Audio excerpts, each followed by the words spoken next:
የሰላም ተስፋዎች በሚሳኤል ጩኸት በተዋጡበት የዲፕሎማሲው ቋንቋ በድሮን አፈሙዝ በተተካበት በዚህ የፈተና ዘመን የመካከለኛው ምስራቅ የፖለቲካ ሰማይ በከባድ የጦርነት ጥቁር ደመና ተሸፍኗል። መጋቢት 2026 ዓለም ትንፋሿን ውጣ ቀጠናው ወደ ከፋ የጥፋት አዙሪትና የሶስተኛው የዓለም ጦርነት የሲኦል ደጃፍ ሲንሸራተት በድንጋጤ እየተመለከተች ነው። ከቴል አቪቭ እስከ ቴህራን ከቤሩት እስከ ሚናብ የተዘረጋው የደም መስመር ጦርነቱ ከተለመደ የድንበር ግጭት ተሻግሮ የህልውና የሃይማኖትና የጂኦፖለቲካዊ የበላይነት ረደ መሬት መሆኑን በግልጽ እያሳየ ይገኛል። የግጭቱ ማዕከል የሆነችው እስራኤል ከተለያዩ አቅጣጫ በሚዘንብባት የሮኬት ዝናብ ስትፈተን የኢራን ከፍተኛ መሪ በአሜሪካና እስራኤል ጥቃት መገደላቸውን ተከትሎ የተቀጣጠለው የበቀል እሳት ቀጠናውን ወደማያባራ የእቶን ምድጃነት ቀይሮታል። አሮጌዎቹ መሪዎች በደም ሲሰናበቱ ስልጣን የተረከቡት አዲሶቹ ደግሞ የበቀል ሰይፋቸውን በመምዘዝ ታሪክን በደም ቀለም ለመጻፍ ቆርጠው ተነስተዋል። በንጹሃን ህጻናት ደም የጨቀየው የሚናብ ትምህርት ቤት ፍርስራሽ፣ በእሳት የምትነደው ቤሩትና በረመዳን ጾም የተዘጋው የአላቅሳ መስጊድ የፈጠረው ሃይማኖታዊ ቁስል ጦርነቱን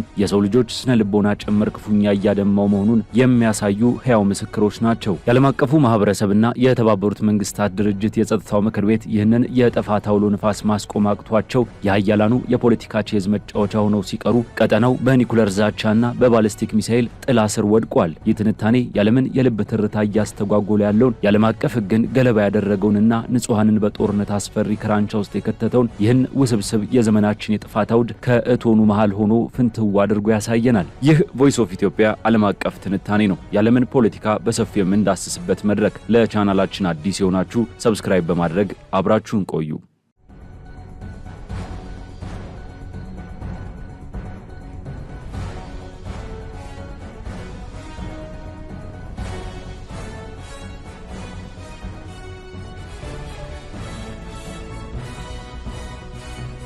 የግጭቱ መነሻና ማዕከል የሆነችው እስራኤል ከተለያዩ አቅጣጫዎች በሚዘንቡባት የተቀናጁ ጥቃቶች እጅግ ፈታኝ ጊዜ ላይ ትገኛለች። የኢራን መንግስት በእስራኤል እጅግ ምስጢራዊና ስትራቴጂካዊ የሆኑ የደህንነትና ወታደራዊ ተቋማት ላይ የድሮን ጥቃቶችን መሰንዘሩን በይፋ ማወጁ የጦርነት መልኩን ቀይሮታል። ጥቃቱ በተለይም የእስራኤል የሀገር ውስጥ ደህንነት መዋቅር የጀርባ አጥንት በሆነው የሺን ቤት ዋና መስሪያ ቤት ላይ ያነጣጠረ መሆኑ ኢራን ጠላቷን በልቧ መምታት መጀመሯን ያመላክታል። ከዚህም ባሻገር ለእስራኤል የአየር ኃይል ጥንካሬና ለሚሳኤል መከላከያ ስርዓቷ የደም ስር የሆኑት የፓልማቺቭና የኦቭዳ ወታደራዊ የአየር ኃይል ሰፈሮች የጥቃቱ ኢላማ መሆናቸው ውጥረቱን አባብሶታል። ምንም እንኳን የእስራኤል ባለስልጣናት የደረሰውን የጉዳት መጠን በይፋ ለማረጋገጥ ባይደፍሩም እነዚህ ጥቃቶች የደህንነት ስርዓቱን ክፉኛ እንደተፈታተኑት ግልጽ ነው። ከኢራን ጋር በትይዩ በሊባኖስ የመሸገው ኃያሉ የሄዝቦላ ጦር ወደ ሰሜናዊ እስራኤል ያዘነበው የሮኬትና የድሮን ማዕበል ሌላኛው የጦርነቱ ገጽታ ነው። ሄዝቦላ በእስራኤል የጦር ታሪክ ታይቶ የማይታወቅ ብሎ በጠራውና ከ200 በላይ ሮኬት ባካተተ መጠነ ሰፊ ጥቃት ሰሜናዊቷን እስራኤል የሲኦል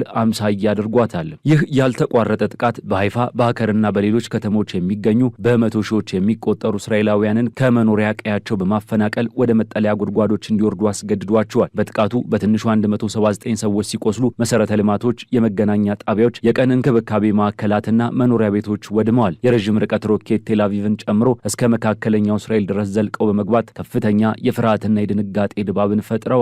ለዚህ አውዳሚ የሂዝቦላ ጥቃት ምላሽ በመስጠት የእስራኤል መከላከያ ኃይል በሊባኖስ ዋና ከተማ ቤሩትና በደቡባዊ የሀገሪቱ ክፍሎች ላይ ተከታታይና ከባድ የአየር ጥቃቶችን ፈጽመዋል። እነዚህ የአየር ድብደባዎች የሂዝቦላን የኮማንድ ፖስቶች፣ የሚሳኤል ማስወንጨፊያ ጣቢያዎችና ሌሎች ወታደራዊ መሰረተ ልማቶችን ዶግ አመድ አድርገዋል። በሊባኖስ ጤና ጥበቃ ሚኒስቴር መረጃ መሰረት በጥቃቱ ንጹሐንን ጨምሮ በርካታ ሰዎች ሕይወታቸውን ያጡ ሲሆን ቤሩት በጭስና በእሳት ተውጣለች።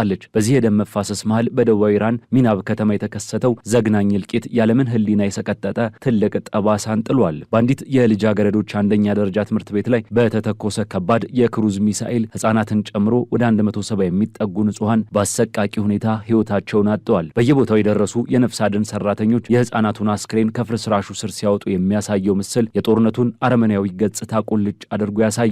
የኢራን መንግስት ይህንን ጥቃት በቀጥታ አሜሪካና እስራኤል ፈጽመውታል በማለት የከሰሰ ሲሆን በፍርስራሹ ውስጥ የተገኘው የጦር መሳሪያ ቅሪት የአሜሪካው ታዋቂው ኩባንያ ምርት የሆነው የቶም ሃውክ ክሩዝ ሚሳኤል መሆኑን የሚያሳዩ መረጃዎችን አቅርበዋል። ይህ ትምህርት ቤት ለኢራን ወታደራዊ ተቋም ቅርብ በሆነ ስፍራ የሚገኝ በመሆኑ ሚሳኤሉ ኢላማውን ስቶ የወደቀ ሊሆን ይችላል የሚል ግምትንም አጭሯል።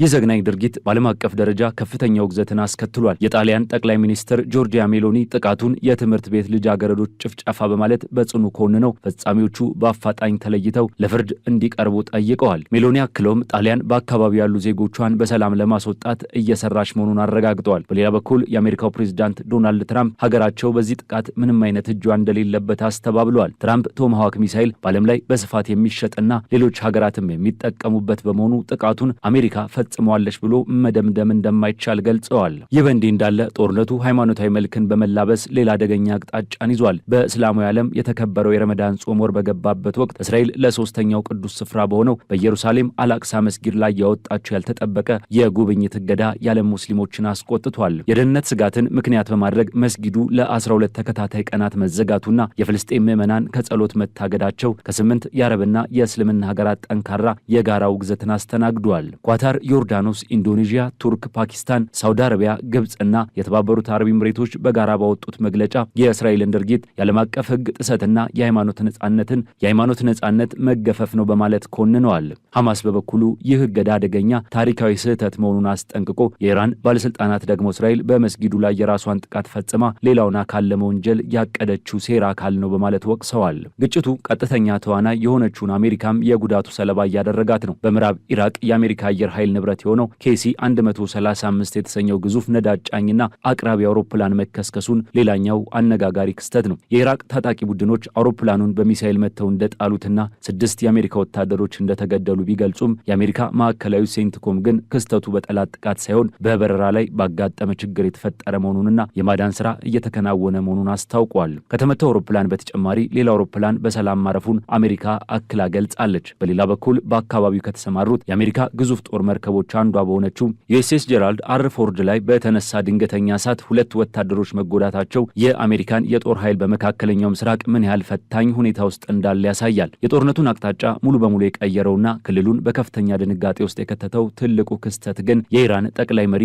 አያቶላህ አሊ ካሚኒ በአሜሪካና እስራኤል ጥቃት መገደላቸው ነው። ይህ መገደል በኢራን ታሪክ ውስጥ ትልቅ የሽግግር ምዕራፍን የከፈተ ሲሆን ስልጣኑን የተረከቡት ልጃቸው ሙጅታባ ካሚኒ በአዲሱ አመራራቸው ያስተላለፉት መልእክት ቀጠናውን በእሳት የሚያጋይ ነው። ሙጅታባ በሕዝብ ፊት ባደረጉት የመጀመሪያ ቆራጥ ንግግራቸው የአባታቸውን ደም እንደሚበቀሉ፣ የኢራንን ሉዓላዊነት እንደሚያስከብሩና ጠላቶቻቸውን እንደሚያጠፉ ዝተዋል። የቀድሞውን አምባገነን መሪ አስወግደናል በማለት ከሚያፌዙት የእስራኤል ጠቅላይ ሚኒስትር ቤንያሚን ኔታንያሁ ጋር የገቡት የቃላት ጦርነት ወደ ተግባር ተቀይሯል። ሙጅታባ ወደ ስልጣን በመጡ በደቂቃዎች ውስጥ የኢራን እስላማዊ አብዮታዊ ዘብ ኦፕሬሽን ትሩ ፕሮሚስ 4 የተሰኘውንና ማዕበል 42 በመባል የሚታወቀውን አውዳሜ ጥቃት ዘመቻ አስጀምሯል።